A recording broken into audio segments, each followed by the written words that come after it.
Hello friends, ചെമ്പനീർ പൂ സീരിയലിൻ്റെ ഒരു പുതുപുത്തൻ വിശേഷത്തിലേക്ക് എല്ലാവർക്കും സ്വാഗതം. വരാൻ പോകുന്ന ഒരു അടിപൊളി എപ്പിസോഡ് വിശേഷത്തിലേക്കാണ് നമ്മൾ പോകുന്നത്. എന്താണെന്ന് വെച്ചാൽ നമ്മുടെ ഭാമയും ചന്ദ്രയും കൂടി അങ്ങ് തെറ്റുകയെന്ന് പറഞ്ഞാൽ ഒന്നൊന്നര നല്ല തെറ്റ് തന്നെയാണ് തെറ്റുന്നത്. കാരണം ഭാമ ചന്ദ്രയ്ക്ക് ഡാൻസ് പഠിക്കാനായിട്ട് വീടൊക്കെ അനുവദിച്ച് കൊടുത്തിട്ടുണ്ടായിരുന്നു. അങ്ങനെ ചന്ദ്ര അവിടെ യോഗ കൂടി പഠിപ്പിക്കുന്നുണ്ടായിരുന്നു കേട്ടോ. അങ്ങനെ യോഗ പഠിക്കാൻ വന്ന ഒരാളെയും ഭാമയും കൂട്ടിയിട്ട് മോശമായിട്ടുള്ളൊരു കാര്യം ചന്ദ്ര പറഞ്ഞു പരത്തുകയാണ്. അതിൻ്റെ പേരിൽ ഭാമ ആട്ടി ഇറക്കുക ചന്ദ്രയെ. എടി ചന്ദ്ര, നിനക്ക് ഞാൻ ഇത്രയധികം സൗകര്യങ്ങളൊക്കെ ചെയ്തു തന്നിട്ട് എൻ്റെ ഒരു ആത്മാർത്ഥ സുഹൃത്തായിട്ട് നിന്നെ കണ്ടിട്ട് നീ എനിക്ക് ഇങ്ങനൊരു പാര പണിതോ? ഇനി നമ്മൾ തമ്മിൽ ഇങ്ങനൊരു ബന്ധമേ വേണ്ടാന്ന് പറഞ്ഞിട്ട് ചന്ദ്രയെ ഭാമ ഇറക്കി വിടുന്നൊക്കെയുണ്ട്. ആ ഒരു വിശേഷങ്ങളിലേക്കാണ് നമ്മൾ പോകുന്നത്. നമ്മുടെ വീഡിയോ ഇഷ്ടമായ ലൈക്ക് ചെയ്യാനും ആരും മറക്കല്ലേ. അതുപോലെ തന്നെ ചാനലൊന്ന് സബ്സ്ക്രൈബ് ചെയ്ത് സപ്പോർട്ട് ചെയ്യുകയും ചെയ്യണേ. അങ്ങനെ അവിടെ യോഗ പഠിക്കാൻ വരുന്ന ഒരാളുണ്ടായിരുന്നു കേട്ടോ ചന്ദ്രയുടെ ക്ലാസ്സിൽ. ചന്ദ്രയുടെ ക്ലാസ് നടക്കുന്നത് ഭാമയുടെ വീട്ടിലാണേ. അങ്ങനെ ആ പഠിക്കാൻ വരുന്ന ശിവ എന്ന് പറയുന്ന ഒരാളുണ്ട്, ശിവൻ. അപ്പോൾ ആ ശിവൻ എന്ന് പറയുന്ന ആളും ഭാമയും കൂടി നല്ല കമ്പനി ആവുകയാണ്, നല്ല ഫ്രണ്ട്സാണ്. വേറൊരു രീതിയിലും മോശമായിട്ടുള്ള ഒരു കണക്ഷനും അല്ല കേട്ടോ. അങ്ങനെ അവർ നല്ല ഫ്രണ്ട്സായിട്ട് ഇരിക്കുകയും അതേസമയം നമ്മുടെ ശിവയാണെങ്കിൽ നന്നായിട്ട് കഥ എഴുതുകയൊക്കെ ചെയ്യുന്ന ആളാണ്. അപ്പോൾ ഈ കഥയൊക്കെ എഴുതുന്നത് ഭാമയെ കൊണ്ട് കാണിക്കുകയും ഭാമയുമായിട്ട് കൂടുതൽ അടുപ്പം കാണിക്കുകയും സംസാരിക്കുകയൊക്കെ ചെയ്യും. അപ്പോൾ ഭാമ ഇത് കേട്ടിട്ട് പറയാം, നിങ്ങൾ നല്ല കലാകാരനാണല്ലോ, നന്നായിട്ടുണ്ട്, നല്ല രസമുണ്ട് നിങ്ങളുടെ കഥകളൊക്കെ കേൾക്കാനൊക്കെ പറഞ്ഞ് അപ്പോൾ ഇവർ രണ്ടും കൂടി ഈ കഥയൊക്കെ വായിക്കും. അങ്ങനെ ഇരിക്കുമ്പോഴാണ് ഒരു ദിവസം നമ്മുടെ രേവതി അവിടെ എത്തുന്നത്. അപ്പോൾ രേവതി ഭാമയുടെ വീട്ടിൽ വരുമ്പം ഭാമ വലിയ കാര്യമാണ് രേവതിയോട്. രേവതി ഇത് കണ്ടോ, ദേ ശിവനെഴുതി കഥയാണ്, ഇതൊക്കെ കണ്ടോയെന്ന് ചോദിക്കുമ്പം രേവതി ആ കഥയൊക്കെ കേൾക്കുന്നുണ്ട്. അത് കഴിഞ്ഞ് രേവതി അവരോട് പറയുന്നുണ്ട് കേട്ടോ, നന്നായിട്ടുണ്ട് കേട്ടോ, താങ്കൾ നന്നായിട്ട് കഥ എഴുതുന്നുണ്ട്, ഇപ്പം നിങ്ങൾ രണ്ടും കൂടെ ഇങ്ങനെ വായിക്കുന്നത് കേൾക്കാൻ തന്നെ നല്ല രസമായിട്ടുണ്ട്. ഒരു കാര്യം ചെയ്യാം, നിങ്ങൾ എങ്ങനെയെങ്കിലും യൂട്യൂബ് ചാനലോ അങ്ങനെ എന്തെങ്കിലും ഒന്ന് തുടങ്ങിയിട്ട് ഈ കഥകളൊക്കെ അതിലൂടെ പ്രസൻറ്റ് ചെയ്യാം. അങ്ങനെ ആകുമ്പം ഇത് നന്നായിട്ട് ക്ലിക്കാകാനായിട്ടുള്ള സാധ്യതയുണ്ട്. കാരണം കുട്ടികൾക്കൊക്കെ കേൾക്കാൻ പറ്റിയിട്ടുള്ള കഥയാണ്, നല്ല ഗുണപാഠങ്ങളൊക്കെ ഉള്ള നല്ല കഥകളാണല്ലോ താങ്കളുടെ. അപ്പോൾ അത് നിങ്ങൾ രണ്ട് പ്രസൻറ്റ് ചെയ്യുന്നത് ഒരു പ്രത്യേക ഭംഗിയിലാണ്. അതെന്തെങ്കിലും നല്ല ഒരു ആംബിയൻസിലൊക്കെ പോയി പ്രസൻറ്റ് ചെയ്യുകയാണെന്നുണ്ടെങ്കിൽ ചാനൽ ക്ലിക്കാവും, അതിൽ നിന്ന് നിങ്ങൾക്ക് വരുമാനവും ഉണ്ടാക്കാൻ പറ്റും, 4 പേര് അറിയുകയും ചെയ്യും, കുട്ടികൾക്കൊക്കെ നല്ല ഗുണമാകുകയും ചെയ്യുമെന്ന് പറയാം. അപ്പം ഭാമയും ശിവയോട് പറയുന്നുണ്ട്, ശരിയാ, അത് നല്ല കാര്യമാണല്ലോ, നമുക്കും അങ്ങനെ ഒന്ന് ചാനലങ്ങ് തുടങ്ങിയാലോ എന്ന് പറയാം. അങ്ങനെ രേവതിയുടെ സഹായത്താൽ ഇവർ രണ്ടുപേരും കൂടെ ഒരു ചാനലങ്ങ് തുടങ്ങുക. ചാനൽ തുടങ്ങിയിട്ട് ഈ സ്റ്റോറി ഇങ്ങനെ നല്ല രീതിയിൽ വായിച്ച് പ്രസൻറ്റ് ചെയ്യുന്നതാണ് ആ ചാനൽ. അങ്ങനെ അവർ ചെയ്തുകൊണ്ടൊക്കെ ഇരിക്കുമ്പോൾ ഇത് ക്ലിക്കായിട്ടൊക്കെ വരുക. അപ്പോൾ രേവതി തന്നെ പറഞ്ഞു കൊടുക്കുന്നുണ്ട്, ഇത് ഒന്നുകൂടെ ഇതാവാനായിട്ട് നിങ്ങൾ എവിടെയെങ്കിലുമൊക്കെ പോയിട്ട് ഷൂട്ട് ചെയ്യുകയാണെങ്കിൽ ഇത് ഒന്നുകൂടെ നന്നായിട്ട് വരുമെന്ന് പറയണേ. അങ്ങനെ കാര്യങ്ങളൊക്കെ മുന്നോട്ട് പോവുകയാണ്. അതേസമയം ഇവർ രണ്ടും കൂടെ തീരുമാനിക്കുകയാണ്, നമുക്ക് ഇത് ഷൂട്ട് ചെയ്യാനായിട്ട് ഊട്ടിയിലൊക്കെ ഒന്ന് പോകാം. ഊട്ടിയിൽ പോയിട്ട് വേറൊന്നുമല്ല, അവിടെ പോയിട്ട് കുറച്ച് എപ്പിസോഡ് കഥകളൊക്കെ ഇവർ രണ്ടും കൂടെ നല്ലൊരു ആംബിയൻസിൽ ഇരുന്ന് ഷൂട്ട് ചെയ്തൊക്കെ എടുക്കാം. അങ്ങനെ ആകുമ്പോൾ അതിന് നല്ല വ്യൂസൊക്കെ കിട്ടുമല്ലോ എന്നൊക്കെ ഇവർ പ്ലാൻ ചെയ്യാം. ഇതൊക്കെ നമ്മുടെ ചന്ദ്ര കേൾക്കുന്നുണ്ട് കേട്ടോ. അപ്പോൾ ചന്ദ്രയ്ക്ക് ശിവയും ഭാമയും കൂടെയുള്ള ആ ഒരു അടുപ്പമൊന്നും അത്ര ഇഷ്ടപ്പെടുന്നില്ല. ചന്ദ്രയ്ക്ക് ഒരു തെറ്റിദ്ധാരണ അസൂയൊക്കെ തോന്നുകയാണേ. ഏത് നേരം ഇവരൊന്നിച്ച് സംസാരിച്ചിരിക്കുകയൊക്കെ ചെയ്യുന്നത് വളരെ മോശമല്ലേ. ഭാമയാണെങ്കിൽ ഇത്രയും പ്രായമായ മകനുള്ള ഒരുത്തി, അതുപോലെ തന്നെ ശിവ എന്ന് പറയുന്ന ആളും. അപ്പോൾ ഇവർ തമ്മിൽ വേറെ എന്തെങ്കിലും റിലേഷൻ ഉണ്ടോ എന്ന് തോന്നുകയാണ് നമ്മുടെ ചന്ദ്രയ്ക്ക്. ചന്ദ്ര അങ്ങനെ ഭാമയോട് സംസാരിക്കുന്നുണ്ട്. ഭാമയോട് പറയുന്നുണ്ട്, എൻ്റെ പൊന്നു ഭാമ, നീ ഈ ശിവനെ കൂടുതൽ അടുപ്പിക്കാനൊന്നും പോകണ്ട, എന്ത് മോശമാണ് അയാളുമായിട്ട് ഇങ്ങനെ കഥയൊക്കെ വായിച്ച് ചാനലിലൊക്കെ ഇങ്ങനെ കാണിച്ച് നാട്ടുകാരൊക്കെ കണ്ടാൽ എന്താ പറയുക, ആ ബന്ധമൊക്കെ അങ്ങ് വേണ്ടെന്ന് വയ്ക്കാൻ പറയുക. അപ്പോൾ ഭാമ പറയുന്നുണ്ട്, അതെന്താ ചന്ദ്ര നീ അങ്ങനെ പറയുന്നത്, ശിവയും ഞാനും നല്ല ഫ്രണ്ട്സാണ്, ഞങ്ങൾ രണ്ടുപേരും കൂടി ചേർന്ന് കഥയൊക്കെ പ്രസൻറ്റ് ചെയ്യുന്നത് വളരെ ഭംഗിയായിട്ട് പോകുന്നുണ്ട്, അപ്പോൾ പിന്നെ ആ റിലേഷൻ എന്തിനാണ് വേണ്ടെന്ന് വയ്ക്കുന്നത്, അതിൻ്റെ ആവശ്യമൊന്നുമില്ല എന്ന് പറയാം. അതേസമയം ഭാമയ്ക്ക് ഓരോ ദിവസവും ഇത് കാണുമ്പോൾ ഒരു വല്ലായ്ക തോന്നുവാണേ.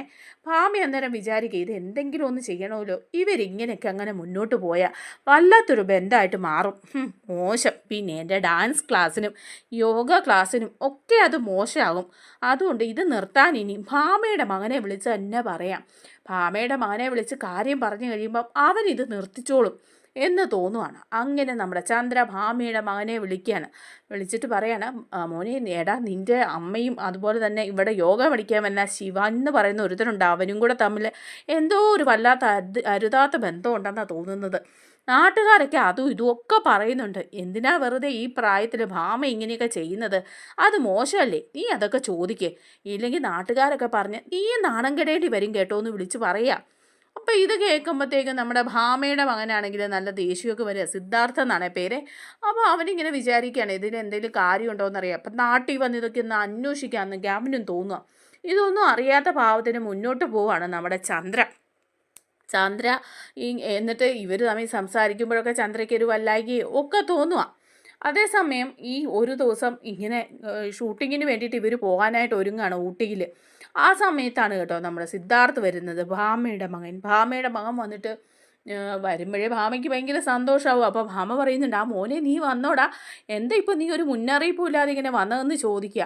അപ്പോൾ ഉടനെ ഭാമയുടെ മകൻ ചോദിക്കുക, അതെന്താ മുന്നറിയിപ്പില്ലാതെ വന്നാൽ? നിങ്ങൾക്ക് ഞാൻ മുന്നറിയിപ്പില്ലാതെ വന്നത് ഇഷ്ടപ്പെട്ടില്ല എന്നുണ്ടോ? അല്ല, അതുകൊണ്ട് ചോദിച്ചതെന്ന് പറയാം. അപ്പം ഭാമ പറയുന്നുണ്ട്, അതെന്താടാ നീ അങ്ങനെ പറഞ്ഞത്? നീ എപ്പോൾ വന്നാലും അതൊക്കെ എനിക്ക് സന്തോഷമല്ലേ ഉള്ളൂ, നീ വരാത്തതേ ഉള്ളൂ എനിക്ക് വിഷമം. ഇപ്പോഴെങ്കിലും നിനക്ക് അമ്മയെ കാണാൻ വരാൻ തോന്നിയല്ലോ, എന്തു പറ്റിയിടാന്ന് ചോദിക്കുക. അപ്പോൾ മകൻ പറയുന്നുണ്ട്, അത് വേണ്ടാത്ത ചില കാര്യങ്ങളൊക്കെ കേട്ടാൽ പിന്നെ വരാതിരിക്കാൻ പറ്റുമോ? വരാൻ പറ്റിയൊരു സാഹചര്യം ആയിട്ടൊന്നുമല്ല ഞാൻ വന്നത്, പക്ഷേ അതേ വരേണ്ടി വന്നു, അതുകൊണ്ട് അങ്ങ് വന്നു പോയി എന്ന് പറയാണ്. അങ്ങനെ അവരവിടെ നിൽക്കുകയൊക്കെയാണേ. ആ സമയത്ത് ഭാമ എല്ലാവരെയും പരിചയപ്പെടുത്തുന്നുണ്ട്, മോനെ ഇതെൻ്റെ മോനാന്ന് പറഞ്ഞ് രേവതിയോട് പറയാം, അതേ ഇതെൻ്റെ മോനാ കേട്ടോ, ഇവനെ നിങ്ങളാരും കണ്ടിട്ടില്ലല്ലോ, അതെങ്ങനെയാണ് കാണാൻ? ഇവൻ ഇങ്ങോട്ടെങ്കിലും വരാറില്ല, അമ്മയെ കാണാനേ വരാറില്ല, ഇവനും ഭാര്യയും കൂടെ വിദേശത്താണ്, അവിടെ തന്നെ അങ്ങ് ജീവിക്കുക. ഇപ്പോൾ ഒരു മുന്നറിയിപ്പില്ലാതെ ഇവൻ വന്നു, എനിക്ക് എന്ത് സന്തോഷമാണെന്നറിയാവോ എന്നൊക്കെ പറയാം. എന്നിട്ട് ശിവനെയും കാണിക്കുക, ശിവ ദേ ഇതാ മോൻ എന്ന് പറയാണ്. അപ്പോൾ അയാളിങ്ങനെ പറയുന്നുണ്ട് ഹലോ എന്നൊക്കെ പറയുമ്പോഴേക്കും ഈ സിദ്ധാർത്ഥ് പറയാം, നിങ്ങളാരാ, നിങ്ങൾ എന്തിനാ എൻ്റെ വീട്ടിൽ വന്നിരിക്കുന്നത്, അമ്മയായിട്ട് നിങ്ങൾക്ക് എന്താ ബന്ധമെന്ന് ചോദിക്കുക.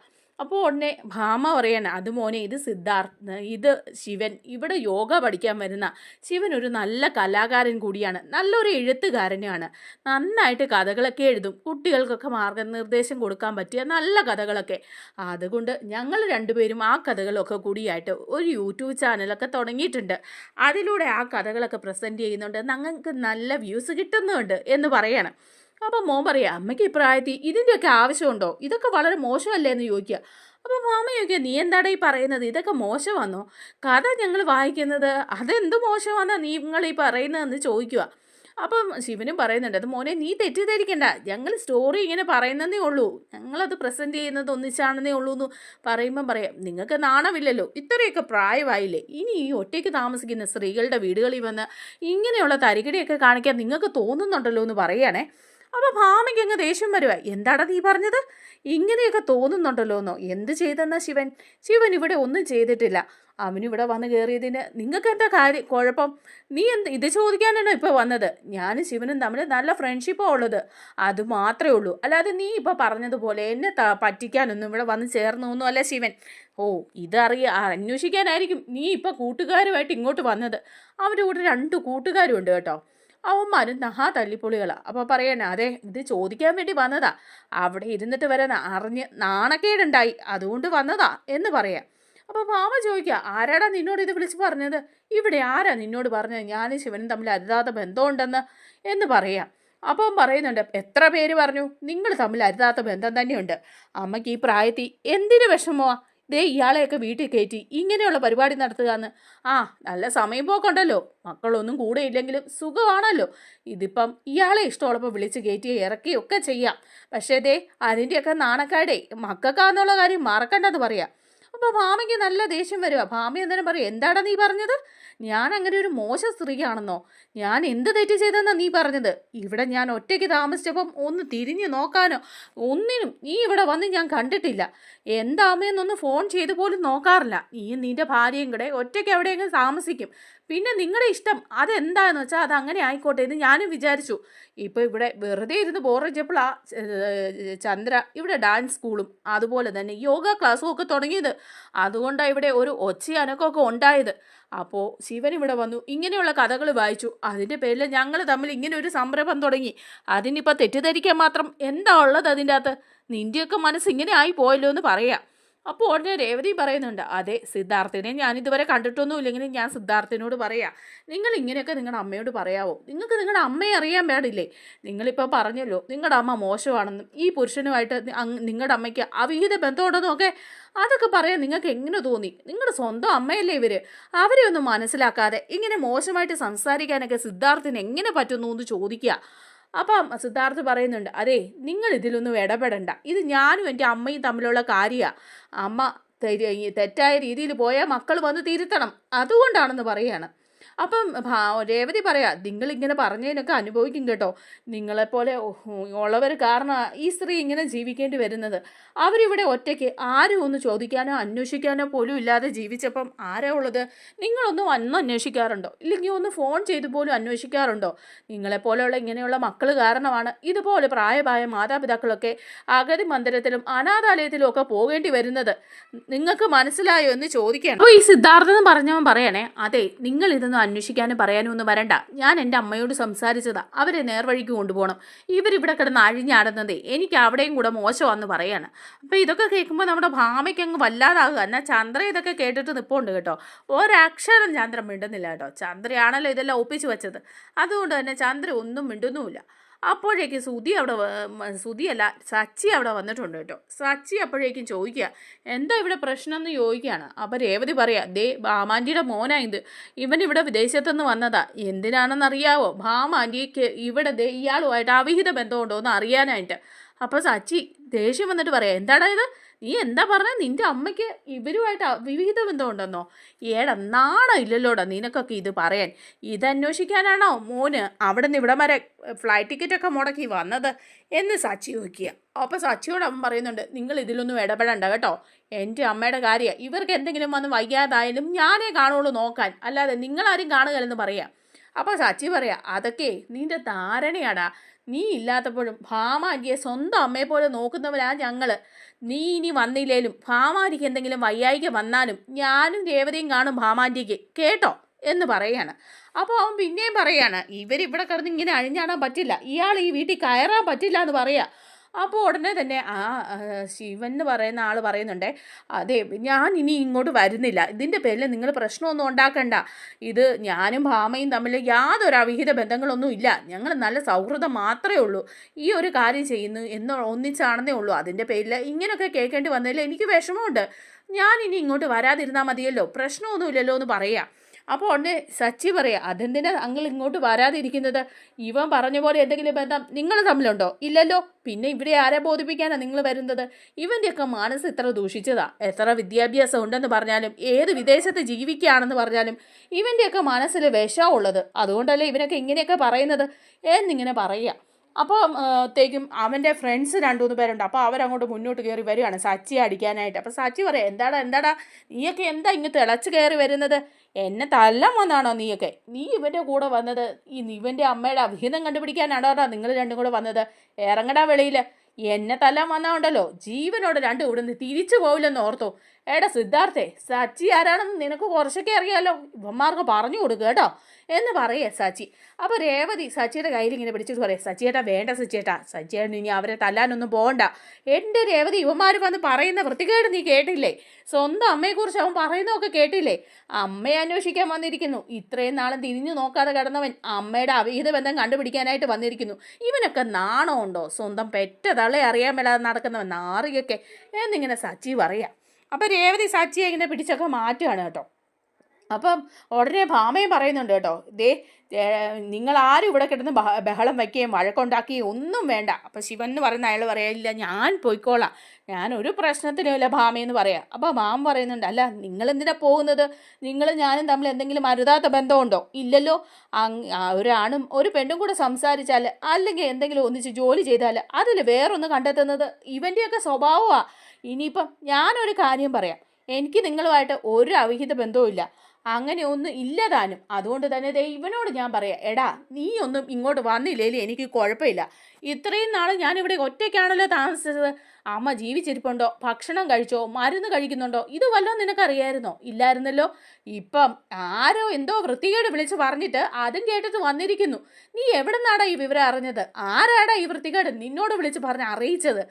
എത്രയ്ക്ക് വൃത്തികെട്ട മനസ്സുള്ളവരായിരിക്കുമല്ലോ അത് ചെയ്തത്. വേറൊന്നും ചെയ്യാത്തവരും ഇതൊക്കെ വിളിച്ച് പറഞ്ഞല്ലോ എന്ന് പറയാം. അപ്പോൾ ഉടനെ തന്നെ ഈ സിദ്ധാർത്ഥ് പറയണേ, അത് മറ്റാരും അല്ല വിളിച്ചു പറഞ്ഞത്. വ്യക്തമായ സ്ഥലങ്ങളിൽ നിന്ന് ഈ വിവരങ്ങൾ കിട്ടിയത് കൊണ്ട് തന്നെയാണ് ഞാനിവിടെ വന്നേ എന്ന് പറയുമ്പോൾ സച്ചി ചോദിക്കുക, അതാരാടാ നിന്നോട് പറഞ്ഞത്? ഇത്രയ്ക്ക് കുശുമ്പും കുഞ്ഞായ്മയൊക്കെ വിളിച്ച് അവിടെ അറിയിക്കാൻ ഇവിടെ ആരാടാ ഉള്ളതെന്ന് ചോദിക്കുക. ഇതെല്ലാം കേട്ട് കഴിയുമ്പോൾ നമ്മുടെ ചന്ദ്രയ്ക്കങ്ങ് വെപ്രാളാവുകയാണ് കേട്ടോ. തന്നെ കള്ളി വിളിച്ചതാവുമെന്ന്, ഇതൊക്കെ ഞാനാ വിളിച്ചു പറഞ്ഞതെന്ന് പറഞ്ഞാൽ ഭാമയ്ക്ക് എന്തോ തോന്നും, സച്ചി തന്നെ പഞ്ഞിക്കിടുമല്ലോ എന്നൊക്കെ ആലോചിച്ചിട്ട് ചന്ദ്ര ആകെ വെട്ടി വേർത്തിങ്ങനെ നിൽക്കുകയാണേ. അപ്പോൾ ഈ സിദ്ധാർത്ഥ്, അതായത് ഭാമയുടെ മാമൻ പറയുന്നുണ്ട്, അതെ ഞാൻ അറിയേണ്ടടുത്ത് നിന്ന് തന്നെ അറിഞ്ഞത്. അത്രയ്ക്ക് വിശ്വസിക്കാവുന്നവർ വിളിച്ച് പറഞ്ഞപ്പോൾ അത് കാര്യമുണ്ടെന്ന് തോന്നിയിട്ട് തന്നെയാണ് ഞാൻ ഇങ്ങോട്ട് വന്നത്. ദേ വേറെ ആരുമല്ല, അമ്മയുടെ ഏറ്റവും വലിയ കൂട്ടുകാരി ഉണ്ടല്ലോ, ദേ ഈ ചന്ദ്രാൻറ്റി എന്നോട് ഈ വിവരങ്ങളെല്ലാം വിളിച്ചു പറഞ്ഞത്. അമ്മ ഇയാളും തമ്മിലുള്ള അഴിഞ്ഞാട്ടത്തെക്കുറിച്ചും അതിനൊരു തടസ്സം വയ്ക്കണമെന്നും അത് നിർത്തണമെന്നും ഒക്കെ വിളിച്ചു പറഞ്ഞതേ ദേ ഇവരാ എന്ന് പറയുക. അപ്പോഴേക്കും ഭാമ ചന്ദ്രയൊന്നും ഇങ്ങനെ തുറിച്ചൊന്ന് നോക്കി കേട്ടോ. ഇപ്പം ദഹിച്ചു പോകുമെന്ന് പറഞ്ഞ ചന്ദ്ര ഇങ്ങനെ നിൽക്കുകയാണ്. അപ്പോഴേക്ക് സച്ചി അങ്ങോട്ട് ചന്ദ്രയുടെ നേരെ ചാടുക. എന്നിട്ട് ചോദിക്കുക, അമ്മേ നിങ്ങളാണോ വിളിച്ചു പറഞ്ഞത് ഇവരെക്കുറിച്ച് ഈ മോശം ഇവനോട്? നാണമില്ലല്ലോ സ്ത്രീ നിങ്ങൾക്ക് എങ്ങനെ തോന്നി? നിങ്ങളോട് ഏറ്റവും അടുത്ത സുഹൃത്തല്ലായിരുന്നു അതേ ഈ ഭാമാൻറ്റി. അവരെക്കുറിച്ച് ഈ മോശമൊക്കെ പറയാനും ഇങ്ങനെയൊക്കെ ചിന്തിക്കാനും അത് അവരുടെ മകനെ വിളിച്ചു പറഞ്ഞ് കുത്തിത്തിരിപ്പുണ്ടാക്കാനും ഒക്കെ നിങ്ങൾക്ക് എങ്ങനെ തോന്നി? നിങ്ങളുടെ മനസ്സ് ദുഷിച്ചതാണെന്ന് പറയുന്നത് വെറുതെയല്ല. വീട്ടിൽ കിടന്ന് കാണിക്കുന്നത് പോലെ തന്നെ ജീവനായിട്ട് കൊണ്ടു നടക്കുന്നത് ഈ ഭാമാൻറ്റിയെ നിങ്ങൾ ചതിച്ചു അല്ലേ? അപ്പോഴേക്കും ഉടനെ ചന്ദ്ര പറയാ, ഞാൻ ചതിച്ചൊന്നുമല്ല, വേറെ നാട്ടുകാരൊന്നും അതും ഇതൊന്നും പറയാതിരിക്കാൻ വേണ്ടിയിട്ടാ ഞാൻ സിദ്ധാർത്ഥിനോട് പറഞ്ഞത്. ഞാൻ ഭാമയോട് ഇക്കാര്യം പറഞ്ഞതാ. ഭാമ അപ്പോൾ അതൊന്നും കൈക്കൊണ്ടില്ല, അതുകൊണ്ടാണ് ഞാൻ വിളിച്ച് മോനെ അറിയിച്ചതെന്ന് പറയുമ്പം ഉടനെ തന്നെ ഭാമ പറയാ, മതി നിർത്ത് സച്ചി, ഇനിയിപ്പം ചന്ദ്രയൊന്നും പറയാൻ പോകണ്ട, നീ എനിക്ക് പറയാനുള്ള കാര്യങ്ങൾ ഞാൻ പറഞ്ഞോളാം എന്ന് പറയാം. എന്നിട്ട് നേരെ സിദ്ധാർത്ഥിൻ്റെ നേരെ ഭാമ തിരിഞ്ഞിട്ട് പറയാം, എടാ സിദ്ധാർത്ഥേ, നീ ഇനി ഇവിടെ ഒരു നിമിഷം നിൽക്കണ്ട. നീ എൻ്റെ കാര്യങ്ങൾ ചിന്തിക്കാനും എന്നെ അനുസരിപ്പിക്കാനും ഒന്നും വരണ്ട. എനിക്ക് ഇഷ്ടമുള്ള പോലെ ഞാൻ ഇവിടെ ജീവിച്ചോളാം. ദേ അമ്മ ഇവിടെ ജീവിച്ചിരിപ്പുണ്ടോ എന്ന് പോലും അന്വേഷിക്കാൻ നീ വരണ്ടാന്ന് പറയാം. അപ്പോൾ സിദ്ധാർത്ഥ് പറയാം, ഞാനാ വേണ്ടത്. നിങ്ങൾ മരിക്കുമ്പം കൊള്ളി വയ്ക്കാനേ ഞാനേ ഉള്ളൂ, അത് ചിന്തിച്ച് വേണം നിങ്ങൾ നിൽക്കാനെന്ന് പറയാം. അപ്പോൾ ഉടനെ സച്ചി പറയാം, അയ്യോടാ മോനെ, നീ ഇല്ലെങ്കിലും ഭാമാൻറ്റി മരിച്ചാൽ കൊള്ളി വയ്ക്കാനും അവരുടെ കാര്യങ്ങൾ നോക്കാനും ഞാനിവിടെയുണ്ട്. ഞാനത് വളരെ ഭംഗിയായിട്ടങ്ങ് ചെയ്തോളാം. നിന്നെപ്പോലെയുള്ളവനൊക്കെ ഇല്ലാതിരിക്കുന്നത് തന്നെയാണ് നല്ലതെന്ന് പറയാം. അപ്പോൾ ഭാമയും പറയാം, അതേടാ ഇറങ്ങടാ എൻ്റെ വീട്ടിൽ നിന്ന്. നീ നിൻ്റെ കൂട്ടുകാരും ഇനി എൻ്റെ വീട്ടിൽ കയറി പോകരുത്. സ്വന്തം തള്ളയെക്കുറിച്ച് എന്താണെന്ന് അന്വേഷിക്കാതെ വൃത്തികേടും പറഞ്ഞ് അന്വേഷിച്ചുകൊണ്ട് എന്നെ നേർവഴിക്ക് നടക്കാത്താനാണെന്ന് പറഞ്ഞ് ഭരിച്ചുകൊണ്ട് വരുന്നു. ഇങ്ങനെയൊക്കെ നിനക്ക് എന്നെക്കുറിച്ച് പറയാൻ തോന്നിയല്ലോടാ, ഇറങ്ങടാ എൻ്റെ വീട്ടിൽ നിന്ന് പറഞ്ഞ് സിദ്ധാർത്ഥിനെ ആട്ടി ഇറക്കി വിടുകയാണ് ഭാമ. അത് കഴിയുമ്പോഴത്തേക്കും ഭാമ ചന്ദ്രയുടെ നേരെ അങ്ങോട്ട് നോക്കുക. ചന്ദ്രയുടെ നേരെ നിൽക്കുമ്പം വേറൊരു കൂട്ടുകാരി ചന്ദ്രയുടെ ഉണ്ട് കേട്ടോ. അവരാണെങ്കിൽ പേടിച്ച് അവിടെ നിന്ന് ഇറങ്ങിപ്പോവുക. കാരണം ഇപ്പോൾ ഇവിടെ ഒരു ബഹളം ഉണ്ടാവും. ചന്ദ്ര എന്തായാലും ഭാമ പഞ്ഞിക്കിടുമെന്ന് മനസ്സിലാക്കിയിട്ട് അവരങ്ങ് പേടിച്ച് ആദ്യേ മുങ്ങുവാണ്. അപ്പോഴേക്കും ഭാമ ചന്ദ്രയുടെ നേരെ തിരിയുക. എന്നിട്ട് ചന്ദ്രയോട് ചോദിക്കുക, എടി ചന്ദ്രേ, നിനക്ക് ഇങ്ങനെയൊക്കെ പറയാൻ തോന്നിയില്ലോടി എന്നെ? നിനക്ക് ഇത്രയും നാളായിട്ട് എന്നെ മനസ്സിലായില്ലല്ലോടി? നിന്നോട് കൂടി ചേർന്ന് നിൻ്റെ എല്ലാ കാര്യത്തിനും കൂട്ടു നിന്നല്ലേ? നിൻ്റെ മൂത്ത മോന് പെണ്ണന്വേഷിക്കാനും അതുപോലെ നിൻ്റെ വീട്ടിലെ എല്ലാ കാര്യങ്ങൾക്കും നിനക്ക് സപ്പോർട്ടായിട്ട് നിന്നതല്ലേ? നീ ചെയ്യുന്നതൊക്കെ നെറികേടാണെന്ന് അറിഞ്ഞിട്ടും നിൻ്റെ കൂടെ നിന്നവളല്ലേ ഞാൻ. എന്നിട്ടാ എന്നോട് നീ ഇതൊക്കെ ചെയ്തല്ലോ. എൻ്റെ വീട്ടിൽ നിനക്ക് ഡാൻസ് പഠിപ്പിക്കാനും യോഗ പഠിപ്പിക്കാനും ഒക്കെ അവസരം ഉണ്ടാക്കി തന്നിട്ടില്ലേ ഞാൻ? എന്നിട്ടും നീ ഇപ്പം എന്നെ ചതിക്കുകയായിരുന്നല്ലേ? നിനക്ക് എന്നോട് ചോദിക്കായിരുന്നല്ലോ. ഇത്രയും വൃത്തികേട് നീ എൻ്റെ മോനെ വിളിച്ച് പറഞ്ഞിട്ട് കുത്തിത്തിരിപ്പുണ്ടാക്കി വിടേണ്ട കാര്യമില്ലായിരുന്നല്ലോ എന്ന് പറയുക. അപ്പോൾ ഉടനെ ചന്ദ്ര പറയുക, അത് ഭാമേ, അത് എൻ്റെ മനസ്സിൽ അങ്ങനെ ഒരു ചിന്ത വന്നപ്പം അതാ പറയണമെന്ന് തോന്നിയത് കൊണ്ട് ഞാൻ പറഞ്ഞു പോയതാന്ന് പറയുക. അപ്പം ഭാമ പറയണേ, ഇനി ഒരക്ഷരം ചന്ദ്രൻ നീ മിണ്ടരുത്. ഇനി നീയുമായിട്ട് എനിക്ക് ഒരു സൗഹൃദവും ഇല്ല, ഒരു ബന്ധങ്ങളും ഇല്ല. നിന്നോട് ഞാൻ ഒരുപാട് ആത്മാർത്ഥത കാണിച്ചു പോയതായി എനിക്ക് പറ്റിപ്പോയ തെറ്റ്. അതുകൊണ്ട് ഇനി നിൻ്റെ ഡാൻസ് ക്ലാസ്സും യോഗ ക്ലാസ്സും ഒന്നും എൻ്റെ വീട്ടിൽ വേണ്ട. നീ ഇനി എൻ്റെ വീടിൻ്റെ പടി കടക്കാൻ പാടില്ല. നിൻ്റെ വീടിൻ്റെ മുറ്റത്തേക്ക് ഞാനും വരുന്നില്ല. നമ്മൾ തമ്മിൽ ഇനി ഒരു ബന്ധവും ഇല്ല. അത്രയ്ക്ക് ദുഷ്ടയാണ് നീ അത്രയ്ക്ക് വൃത്തികെട്ട മനസ്സുള്ള സ്ത്രീയാ. അതുകൊണ്ടാണ് നീ എന്നെ ഇങ്ങനെ ചതിച്ചത്, എന്നെക്കുറിച്ച് ഇങ്ങനെ മോശം പറഞ്ഞത്. ഇറങ്ങടി പുറത്തെന്ന് പറഞ്ഞ് ചന്ദ്രയെ ആട്ടി ഇറക്കി വിടുവാണ് ഭാമ. അപ്പോൾ സച്ചിൻ രേവതിയും പറയുന്നുണ്ട്, ഭാമാൻറ്റി അമ്മ പറഞ്ഞതിനൊക്കെ ഞങ്ങൾ ഭാമാൻറ്റിയോട് മാപ്പ് ചോദിക്കാമെന്ന് പറയാം. അപ്പോൾ പറയുന്നുണ്ട്, ഇല്ല, അവൾ പറഞ്ഞതിനൊന്നും എനിക്ക് മാപ്പില്ല. വേറെ ആര് പറഞ്ഞെങ്കിലും ഞാൻ ഇതൊക്കെ അംഗീകരിച്ചേനെ. പക്ഷേ ചന്ദ്ര, അവൾ എന്നോട് ചെയ്തത് എത്രമാത്രം മോശമാണെന്ന് സച്ചിക്ക് മനസ്സിലായില്ലേന്ന് ചോദിക്കുക. അപ്പോൾ സച്ചി പറയുന്നുണ്ട്, മനസ്സിലായി ഭാമാൻറ്റി, എല്ലാ കാര്യങ്ങളും മനസ്സിലായി. എൻ്റെ അമ്മ ഇങ്ങനെ ഒരു മനസ്സുള്ള സ്ത്രീയായി പോയല്ലോ എന്ന് പറയുകയാണ് കേട്ടോ. നമ്മുടെ വീഡിയോ ഇഷ്ടമായാലൊന്ന് ലൈക്ക് ചെയ്യണേ, ഹൈപ്പ് ചെയ്യണേ, ചാനൽ കൂടി ഒന്ന് സബ്സ്ക്രൈബ് ചെയ്ത് സപ്പോർട്ട് ചെയ്യണേ. താങ്ക്